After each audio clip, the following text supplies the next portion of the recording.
Hello everyone, welcome to Job Inspire Hub channel. मैं हूं आपकी एजुकेटर ज्योति।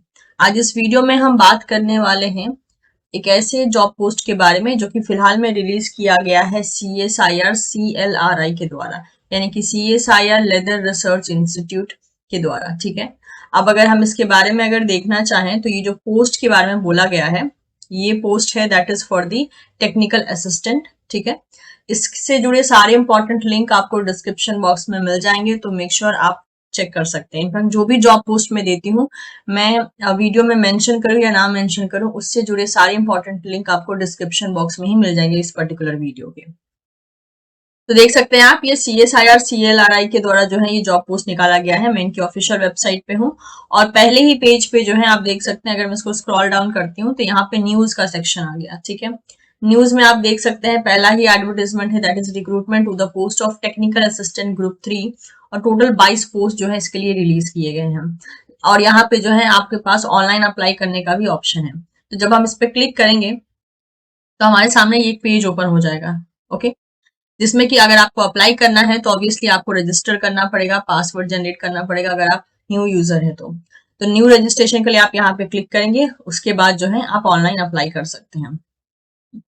अब अगर हम बात करें तो यहाँ पे ये रहा एडवर्टाइजमेंट, जिसको कि आपको डाउनलोड करके पढ़ना है। जो एडवर्टाइजमेंट है वो काफी लंबा चौड़ा है और सबसे बड़ी बात है, इस एडवर्टाइजमेंट को English as well as Hindi दोनों में ही दिया गया है। ठीक है, ऑल्दो मैं इंग्लिश में आपको मतलब इंग्लिश में जो दिया गया है उसी को पढ़ के बताऊंगी, लेकिन जिसकी मतलब कि जिसकी सहूलियत हिंदी में है वो हिंदी में पढ़ना चाहता है तो वो भी जो है इस PDF को डाउनलोड करके पढ़ सकते हैं वो कैंडिडेट्स। तो मैं जो है इस एडवर्टीजमेंट पे क्लिक करूंगी तो आपको एक आइडिया मिल जाएगा कि कौन कौन से डिटेल्स को यहाँ पर मेंशन किया गया है। ठीक है, तो चलिए इस पे हम क्लिक करते हैं तो हमारे सामने ये एक एडवर्टीजमेंट ओपन हो गया। देख सकते हैं इस एडवर्टीजमेंट का लगभग लेंथ जो है 54 पेजेस का है। अब ऑब्वियसली 54 पेजेस का इस वजह से भी है क्योंकि इंग्लिश हिंदी दोनों में दिया गया है और जो इंपॉर्टेंट डॉक्यूमेंट्स होते हैं ना, स्पेशली उनके फॉर्मेट्स वगैरह वो भी अटैच कर दिए गए हैं यहाँ पर। ओके, तो चलिए इसको मैंने एक तरीके से हाईलाइट करके जो भी इंपॉर्टेंट चीजें थी उसको मैंने एक तरीके से हाईलाइट कर लिया है, तो डील करने में आसानी होगी। तो सबसे पहले देख लेते हैं ये जो जॉब पोस्ट आई है, this is from CSIR central leather research institute की तरफ से, CLRI की तरफ से, जो कि तमिलनाडु में सिचुएटेड है। ये जो नोटिफिकेशन है ये 30 जनवरी 2025 को रिलीज की गई है और ये है regarding the recruitment for the post of technical assistant that is group 3। तो ये टेक्निकल असिस्टेंट के पोस्ट के लिए जो है ये रिक्रूटमेंट एक तरीके से रिलीज किया गया है और इसके लिए मेल एंड फीमेल दोनों ही कैंडिडेट्स जो है एक तरीके से अप्लाई कर सकते हैं।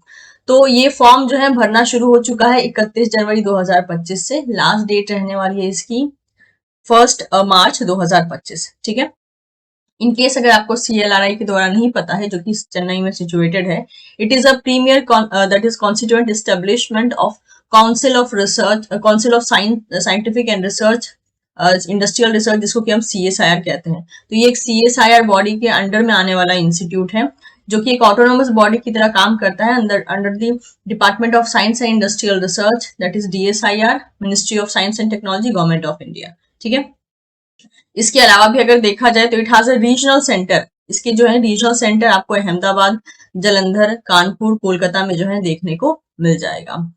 अब ये जो है CLRI ने ऑनलाइन एप्लीकेशन फॉर्म जो है इनवाइट किया है, यानी कि जो एप्लीकेशन फॉर्म आपको सबमिट करना है वो आपको ऑनलाइन ही सबमिट करना है। चलिए बात कर लेते हैं पोस्ट के लेवल की। तो पोस्ट का लेवल रहने वाला है या पोस्ट का नाम रहने वाला है टेक्निकल असिस्टेंट। टोटल पोस्ट जो है यहाँ पे 22 दी गई है। पे लेवल जो है आपकी रहने वाली है 6, जो कि आप देख सकते हैं 35,400 से लेके 1,12,000 के करीब हो सकती है। टोटल इमोल्यूमेंट्स आप एक्सपेक्ट कर सकते हैं 70,290। ठीक है, तो टोटल इमोल्यूमेंट्स भी यहाँ पे उन्होंने मेंशन कर दिया है, जिसमें कि ऑब्वियसली HRA इंक्लूडेड होगा। अपर एज लिमिट की अगर हम बात करते हैं तो 28 ईयर्स हो सकती है, लेकिन अगेन इसमें जो रिलैक्सेशन है 28 ईयर्स का एज कब तक होना चाहिए, दैट इज 1/3/2025 तक, जो कि लास्ट डेट है फॉर्म को अप्लाई करने का। तो उसी डेट को कंसिडर करके कैलकुलेट किया जाएगा। अगर आप SC/ST हैं तो आपको 5 साल का रिलैक्सेशन मिल जाएगा और अगर आप बाकी फर्दर कैटेगरी हैं तो 3 इयर्स का रिलैक्सेशन मिलेगा, जो कि जनरली केसेस में रहता है। उसके बारे में भी हम यहाँ पे बात कर लेंगे तो एक आइडिया मिल जाएगा। ठीक है, नेक्स्ट यहाँ पे ये भी बोला गया है कि जो आप ऑनलाइन एप्लीकेशन फॉर्म भरते हैं उसकी एक सॉफ्ट कॉपी अपने पास रखनी है और उसको प्रिंट आउट निकलवा के अपने पास जो है रख लेना है। फ्यूचर में जब आपको अलग अलग स्टेजेस के लिए सेलेक्ट किया जाएगा तो उस टाइम पे वो हार्ड कॉपी आपको सबमिट करने के लिए कहा जाएगा, लेकिन अभी नहीं, अभी तो आपको सिर्फ ऑनलाइन ही सबमिट करना है फॉर्म। क्योंकि इनका जो सिलेक्शन है ना, मैं बता देती हूँ सिलेक्शन क्राइटेरिया क्या है। सबसे पहले जो है ये एक ट्रेड एग्जाम लेंगे, ठीक है, ट्रेड एग्जाम लेंगे। जो उस ट्रेड एग्जाम को क्लियर, अब ये ट्रेड एग्जाम में क्या होगा ये इन्होंने नहीं बताया है, इन्होंने कहा है कि ये फ्यूचर में बता देंगे, ठीक है। ट्रेड एग्जाम लेंगे, उसके बाद जो है ये एक और एग्जाम लेंगे, ठीक है। इसमें जो सेलेक्ट होगा उसके बाद जो है इनका सिलेक्शन देखा जाएगा।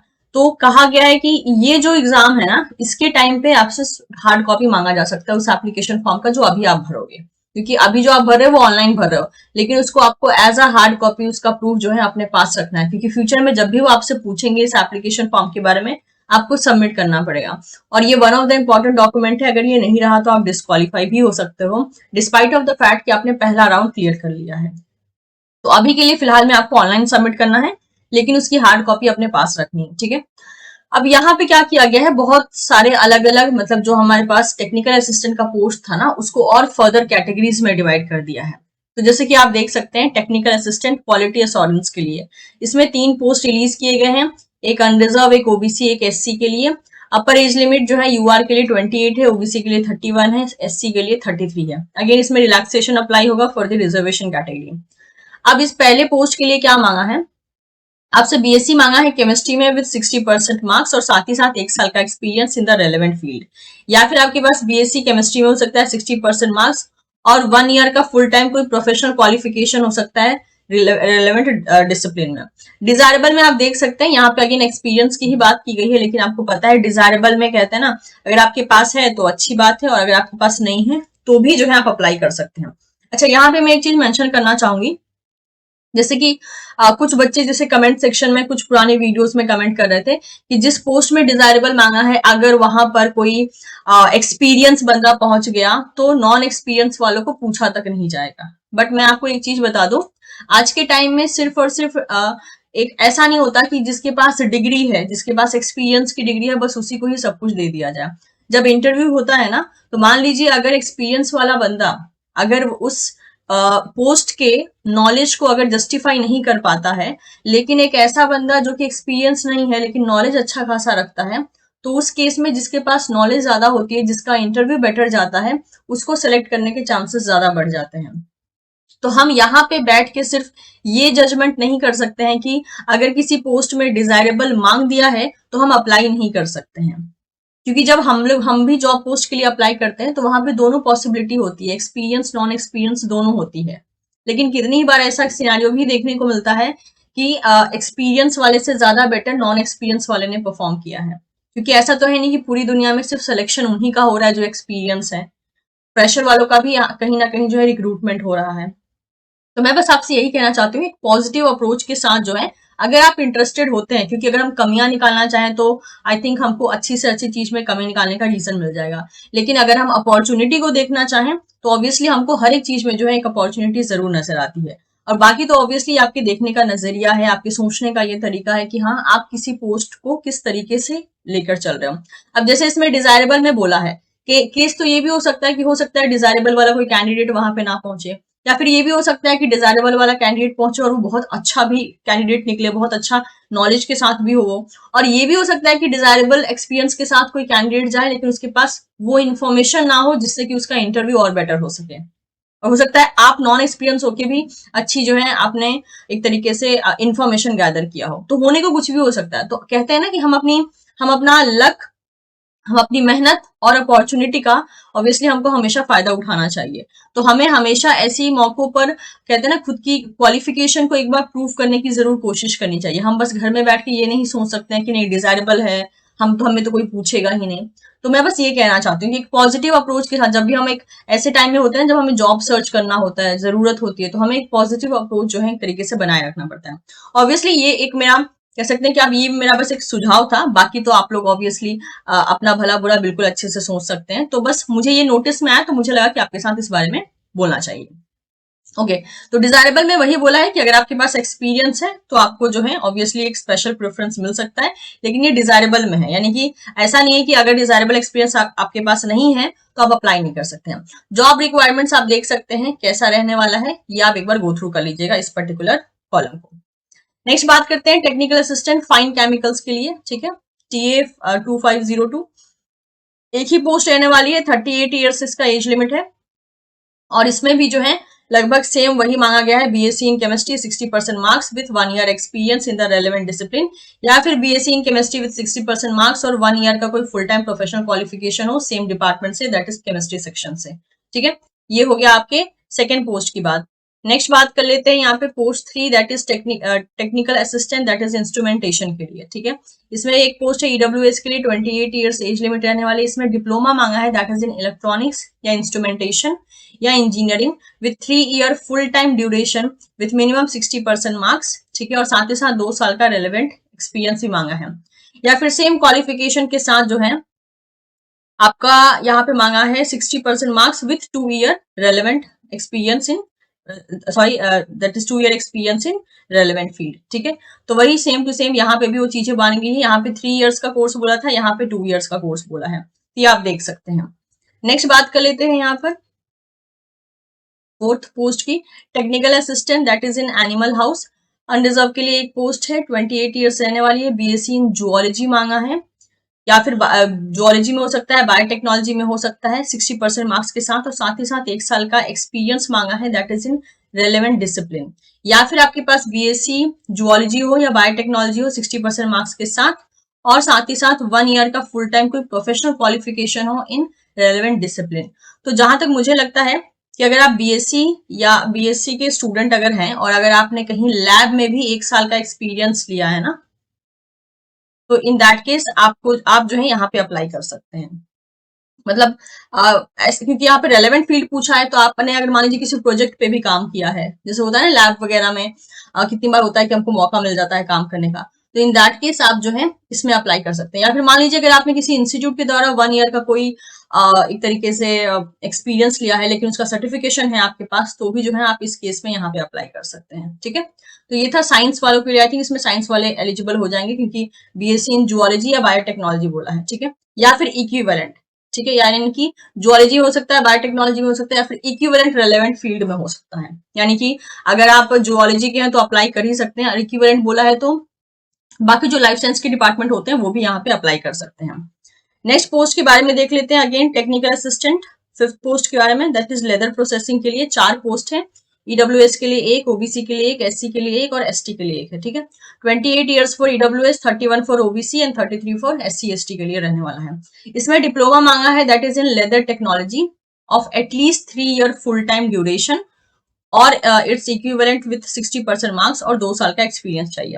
यानी कि डिप्लोमा होना चाहिए आपके पास 3 साल का 60% मार्क्स के साथ, और साथ ही साथ 2 साल का रेलेवेंट फील्ड में एक्सपीरियंस चाहिए। या फिर ये हो सकता है कि आपके पास डिप्लोमा हो 2 साल का विथ 60% मार्क्स और 2 ईयर का एक्सपीरियंस हो, तो भी जो है ये कंसिडर करेंगे। Coming to the sixth post, जो कि again technical assistant, that is for leather product के लिए रहने वाला है। 2 पोस्ट है इसके लिए, एक अनरिजर्व के लिए, एक एससी के लिए, 28 years for UR and 33 for SC. ठीक है, इसमें भी सेम वैसा ही मांगा है, diploma in leather technology. Again 3 year का कोर्स हो सकता है, जैसे कि बोला गया है 3 ईयर्स का यहाँ पर कोर्स हो सकता है विथ 60% मार्क्स एंड 2 ईयर का एक्सपीरियंस, या फिर same diploma in leather with 2 year full time duration, 60% marks, या फिर 2 साल का एक्सपीरियंस। ठीक है, इसके साथ जो है 2 यहाँ इन्होंने कैटेगरी डाली है। Coming to the seventh post, जो कि अगेन रहने वाली है टेक्निकल असिस्टेंट फुटवेयर टेक्नोलॉजी के लिए। 3 पोस्ट है, एक ओबीसी 2 एससी के लिए, 31 years for OBC, 33 years for SC. ठीक है, इसमें डिप्लोमा मांगा है, that is in footwear manufacturing या footwear manufacturing and design, at least 3 years का फुल टाइम कोर्स आपने किया हो विद 60% मार्क्स और 2 साल का एक्सपीरियंस। ठीक है, next diploma again same course मांगा है, लेकिन एटलीस्ट 2 ईयर आपने किया हो फुल टाइम बेसिस पे, 60% मार्क्स और 2 साल का एक्सपीरियंस। तो वही क्या है, हर एक केस में जो है दैट इज जो कोर्स है उसका ड्यूरेशन बढ़ा घटा रहे हैं, और वैसे ही जो है ईयर एक्सपीरियंस ईयर को भी जो है घटा बढ़ा रहे हैं। ये चीज यहाँ पे इन्होंने मेंशन की है।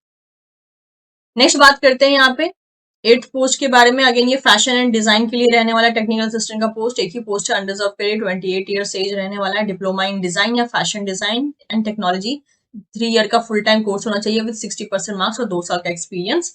या फिर ऐसा हो सकता है कि same course with 2 year full time course, 60% marks और 2 साल का एक्सपीरियंस। ठीक है, तो वही यहाँ पे 3 साल का कोर्स बोल दिया, यहाँ 2 साल का बोल दिया है।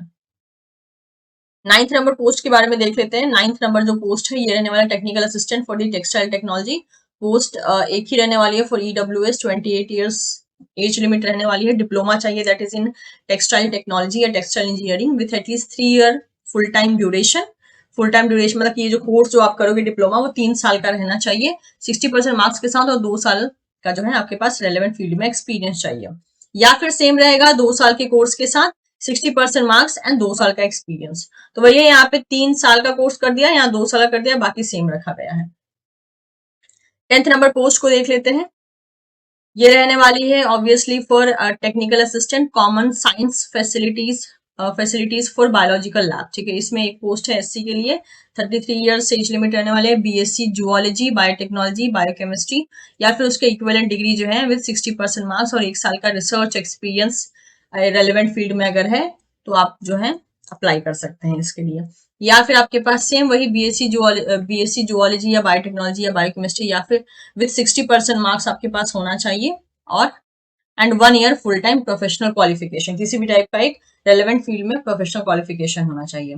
Coming to the 11th number post, ये भी टेक्निकल असिस्टेंट का पोस्ट है। एनालिटिकल सर्विस के लिए 4 पोस्ट है, 2 अनरिजर्व, एक ईडब्ल्यूएस और एक एससी के लिए, 28 years for unreserve, 28 for EWS, 33 for SC category. इसमें बीएससी फिजिक्स मांगा है विद 60% मार्क्स या फिर उसके इक्विवेलेंट होना चाहिए, एंड 1 साल का रिसर्च एक्सपीरियंस होना चाहिए रेलेवेंट फील्ड में, या फिर आपका बीएससी इन फिजिक्स होना चाहिए विद 60% मार्क्स और उसके इक्विवेलेंट दैट इज मार्क्स हो सकता है, और 1 year full time professional qualification होना चाहिए। मतलब आइदर दिस और दिस, दोनों में से जो भी आप क्वालिफाई कर रहे हैं, जो भी आप फुलफिल कर रहे हैं उसके बेसिस पे आप अप्लाई कर सकते हैं, ये बोला गया है।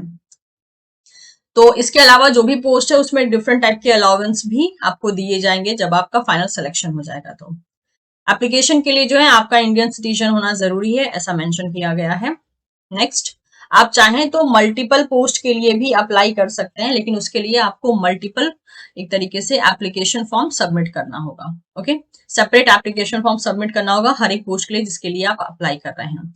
जो भी यहाँ पर एज लिमिट बोल लीजिए, एजुकेशन क्वालिफिकेशन की डेट बोल लीजिए, जो एक डेट पे कंसिडर किया जाता है ना, वो डेट रहने वाली है दैट इज 1 मार्च 2025, यानी जो आखिरी डेट है फॉर्म भरने की वही डेट रहने वाली है। नेक्स्ट, जो भी आपको मतलब यहाँ पे नोटिफिकेशन है रिगार्डिंग द एग्जाम, ठीक है, कि किस तरीके से आपको स्क्रीन किया जाएगा, किस तरीके से शॉर्टलिस्ट किया जाएगा, कब आपको ट्रेड टेस्ट के लिए बुलाया जाएगा या कॉम्पिटेटिव एग्जाम रिटर्न एग्जाम के लिए बुलाया जाएगा, इन सब के लिए जो है सारे अपडेट्स आपको इनकी वेबसाइट पे ही मिलेंगे दैट इज CLRI.org पे। इसीलिए आपको रेगुलरली जो है इनके वेबसाइट को विजिट करते रहना है इनकेस अगर आप अप्लाई करते हैं तो। यहाँ पे SC ST OBC के लिए जो है 5 ईयर का रिलैक्सेशन है, up to 5 years, sorry not for OBC, 5 year relaxation for SC ST and 3 year relaxation for OBC, जैसे कि बताया गया था। आई थिंक स्टार्टिंग में भी मैंने बताया आपको सेम टू सेम यही चीज, तो इस बात को देख लीजिएगा। बाकी यहाँ पे PWBD के लिए भी बहुत से जो है यहाँ पे रूल्स एंड रेगुलेशन बताए गए हैं कि कैसे क्या कंसिडर किया जाएगा, एक्समैन के लिए बताया गया है, तो आप एक बार यहाँ पे गो थ्रू कर सकते हैं। ठीक है, बाकी सारी की सारी चीजों को जो है सारी रिलैक्सेशन को 1 मार्च 2025 के बेसिस पे डील किया जाएगा। ये जो है एक डेडलाइन डेट होगी जिसके बेसिस पे किसी भी क्वालिफिकेशन को वैलिडेट किया जाएगा। अब समझ लेते हैं mode, scheme, syllabus, centre for return examination and the basis of selection, यानी कि आपको सेलेक्ट कैसे किया जाएगा। तो पहला केस है screening of application. The application received will be scrutinised by the screening committee to be constituted from among the member of the selection committee. The screening committee will adopt its own criteria for shortlisting the candidate to be called for the trade test. तो आपको trade test के लिए जो है ये होगा आपका पहला लेवल। आपको ट्रेड टेस्ट के लिए बुलाया जाएगा। अब उसमें क्या किया जाएगा ऑब्वियसली ये जो है बाद में डिसाइड करके आपको इन्फॉर्म कर देंगे। उसके बाद क्या होगा, स्टेज 1 जो कि होगा ट्रेड टेस्ट का, the candidate as recommended by the screening committee will be called for the trade test which will be qualifying in nature. और ये जो टेस्ट होगा ये क्वालिफाइंग होगा नेचर में। तो पहले आपके एप्लीकेशन फॉर्म के बेसिस पे उसमें से आपको जो है मतलब उसको देखा जाएगा, छांटा जाएगा, जो स्टूडेंट सेलेक्ट किए जाएंगे उनको ट्रेड टेस्ट के लिए जो है एक तरीके से एलिजिबल माना जाएगा। Those who will qualify the trade test will be invited for stage 2 और that is the competitive written examination। और जो इस ट्रेड टेस्ट को क्वालिफाई कर लेगा उसको जो है स्टेज 2 के लिए एक तरीके से भेज दिया जाएगा, जो कि होगा कॉम्पिटेटिव रिटर्न एग्जामिनेशन। अभी जो कॉम्पिटेटिव रिटर्न एग्जामिनेशन होगा वो होगा सेकेंड लेवल का सिलेक्शन। अब ये है क्या, इसमें क्या पूछा जाएगा, चलिए वो समझ लेते हैं। तो पहला हो गया ट्रेड टेस्ट, जो उसको क्वालिफाई करेगा वो स्टेज 2 के लिए सिलेक्ट हो जाएगा। स्टेज 2 यानी कॉम्पिटेटिव रिटर्न एग्जामिनेशन। अब इस एग्जामिनेशन का मोड रहने वाला है ओएमआर बेस्ड हो सकता है या कंप्यूटर बेस्ड हो सकता है। रहेगा तो क्वेश्चन एमसीक्यू ही, लेकिन बोला है कि अभी इन्होंने डिसाइड नहीं किया ये सीबीटी मोड यानी ऑनलाइन भी एग्जाम ले सकते हैं या ऑफलाइन भी ले सकते हैं, क्योंकि ओएमआर बेस्ड में लेंगे तो सीधी सी बात ऑफलाइन होगा और कंप्यूटर बेस्ड लेंगे तो ऑनलाइन हो जाएगा। मीडियम ऑफ क्वेश्चन की बात करें तो दोनों इंग्लिश और हिंदी में पूछा जाएगा। किस लेवल के क्वेश्चन आएगा यानी स्टैंडर्ड ऑफ एग्जाम, वो डिप्लोमा या ग्रेजुएशन लेवल का हो सकता है, डिपेंडिंग अपॉन कि आप किस टाइप के पोस्ट के लिए अप्लाई कर रहे हैं, उस पोस्ट से रिलेटेड जो है लेवल को मैच करेगा कौन क्वेश्चंस। नंबर ऑफ क्वेश्चन 200 होंगे, टोटल टाइम आपको दिया जाएगा 3 घंटे का। अब ये जो कॉम्पिटेटिव एग्जाम होगा ना, कॉम्पिटेटिव रिटन एग्जाम, इसको 3 हिस्सों में डिवाइड किया है, जो पूरा पेपर है वो 3 पार्ट में डिवाइडेड है। पहला जो पेपर होगा उसको 1 घंटा, उसके लिए आपको 1 घंटा दिया जाएगा। ये mainly mental ability related test होगा, जिसमें कि आपको जनरल इंटेलिजेंस, क्वांट पूछा जाएगा, reasoning, problem solving, judgemental question, ये सारे पूछे जाएंगे। नंबर ऑफ क्वेश्चन 50 होंगे, मैक्सिमम मार्क्स आपको 100 मिलेगा, यानी 2 मार्क्स जो है हर एक क्वेश्चन पे मिलेगा और कोई नेगेटिव मार्किंग इसमें नहीं होगी। सेकेंड पेपर जो है 30 मिनट का होगा और पेपर में जो है जनरल अवेयरनेस आएगा, 25 क्वेश्चन आएंगे, 75 मार्क्स का होगा, 3 मार्क्स जो होंगे हर एक क्वेश्चन को मिलेगा और नेगेटिव करने पे 1 मार्क्स कटेगा। इंग्लिश लैंग्वेज के भी 25 क्वेश्चन मिलेंगे, हर एक क्वेश्चन 3 नंबर के होंगे और 1 मार्क्स जो है नेगेटिव में कटेगा अगर आप गलतियां करते हैं तो। इसके बाद जो है पेपर 3 कैसा होगा, पेपर 3 में जो है कंसर्न सब्जेक्ट होगा, यानी जिस सब्जेक्ट रिलेटेड आप पोस्ट को अप्लाई कर रहे हैं उस कंसर्न सब्जेक्ट से क्वेश्चन हो सकते हैं। नंबर ऑफ क्वेश्चन 100 होगा, हर एक क्वेश्चन 3 मार्क्स कैरी करेगा, यानी 300 का ये पेपर होगा और 1 मार्क्स नेगेटिव काटा जाएगा अगर आप गलती करते हैं तो। इवैल्यूएशन कैसा होगा कि जिस बच्चे ने पेपर 1 को क्वालिफाई किया है उसी स्टूडेंट्स का जो है पेपर 2 एंड पेपर 3 जो है चेक किया जाएगा, इवैल्यूएट किया जाएगा। और अगर आप पेपर 1 को ही क्वालिफाई नहीं कर पाए तो आपका पेपर 2 पेपर 3 चेक नहीं किया जाएगा। जो फाइनल मेरिट लिस्ट होगी वो पेपर 2 एंड पेपर 3 के बेसिस पे ही बनाई जाएगी। Centre of trade test and written examination, तो ट्रेड टेस्ट और रिटर्न एग्जामिनेशन के लिए क्या सेंटर आपको मिलेगा, तो बोला है the trade test and written examination will be held in Chennai. Chennai में ही जो है ये एग्जामिनेशन हेल्ड किया जाएगा। क्या डेट रहने वाली है, क्या टाइम रहेगा, क्या वेन्यू रहेगा ट्रेड टेस्ट के लिए या रिटर्न एग्जामिनेशन के लिए, ये सारी बातें जो है ये इनकी वेबसाइट पे विद टाइम जो है बता दी जाएगी। तो आपको जो है ऑब्वियसली इनकी वेबसाइट को एक तरीके से फॉलो अप में रखना होगा। एप्लीकेशन फी की बात कर लेते हैं, तो एप्लीकेशन फी यहाँ पर जो है ओबीसी एंड जनरल के लिए 500 रखी गई है थ्रू ऑनलाइन या एसबीआई ब्रांच के द्वारा, sorry that is SBI collect by online या एसबीआई ब्रांच के द्वारा 500 रखी गई है फॉर जनरल ओबीसी, और there is no fee for SC ST पीडब्ल्यूबीडी ईएसएम वुमेन या सीएसआर एम्प्लॉय, इन सब के लिए जो है कोई फी यहाँ पर नहीं है। आपको ऑनलाइन ही अप्लाई करना है, ये रहने वाली है वेबसाइट जिसके द्वारा जो है आपको अप्लाई करना है। इनफैक्ट मैंने वीडियो के स्टार्टिंग में भी बताया था कि आपको अप्लाई कैसे करना है। वही बोला गया कि अगर आप मल्टीपल पोस्ट के लिए अप्लाई करना चाहते हैं तो आपको जो है multiple online application form submit करना होगा। बाकी यहाँ पे देख सकते हैं फोटो की क्या साइज रहनी चाहिए, each and everything. After submission online application form submit करने के बाद आपको उनको हार्ड कॉपी फॉर्म में कहीं भी नहीं भेजना है, ध्यान रखिएगा। उसका प्रिंट आउट निकलवा के अपने पास ही रख लेना है, ऐसा बोला गया है। तो बोला है as when candidate is shortlisted for the written test that is for stage 2, he और she would be asked to submit the signed hard copy of his or her application along with the self-attested copy of all the certificate or document uploaded by them in the online application form। तो ध्यान दीजिएगा, stage 1 का जो exam होगा that is trade, जो trade exam इनका लेने वाले हैं स्टेज 1 का, उस टाइम पे ये कोई डॉक्यूमेंट की डिमांड नहीं करे क्योंकि आपने ऑनलाइन जो भेज दिया है वो भेज दिया है। अब अगर स्टेज 1 को आपने क्वालिफाई कर लिया और स्टेज 2 में पहुंच गए आप, that is return examination stage में अगर आप पहुंच गए, तो उस टाइम पे आपसे बोला जाएगा कि जो एप्लीकेशन फॉर्म आपने ऑनलाइन हमको सबमिट किया था पहले, वो आप हमको सबमिट कर दीजिए, मतलब कि हार्ड कॉपी फॉर्म में। और जो जो सर्टिफिकेट आपने हमको ऑनलाइन भेजा था उन सारे सर्टिफिकेट को हमें हार्ड कॉपी फॉर्म में हमारे पास सबमिट कीजिए। यानी जितनी चीजें, जितने document including the application form आप अभी सेंड करोगे, वो सारी चीजों का हार्ड कॉपी फॉर्मेट यानी पेपर फॉर्मेट जो है आपको एक तरीके से तब सबमिट करना होगा जब आप स्टेज 2 के लिए, यानी सेकेंड जो रिटर्न एग्जाम होगा ना, स्टेज 2 का एग्जाम होगा, उसके लिए जब आप सेलेक्ट हो जाओगे। ठीक है, तो वही बोला है, जितनी चीजें होंगी सब कुछ आपको सबमिट करना होगा। इनफैक्ट जो आप फी यहाँ भरोगे उसकी जो रिसिप्ट मिलेगी ना, वो भी आपको यहाँ तक की सबमिट करनी होगी। तो इन सभी चीजों को आपको संभाल के रखना होगा। अगर आपकी यूनिवर्सिटी में सीजीपीए, एसजीपीए, ओजीपीए सिस्टम फॉलो होता था, तो आपको अपनी यूनिवर्सिटी से ऐसा प्रूफ लेना होगा जिसके द्वारा जो है इन सारे ग्रेड्स को जो है परसेंटेज फॉर्म में कन्वर्ट किया जा सके।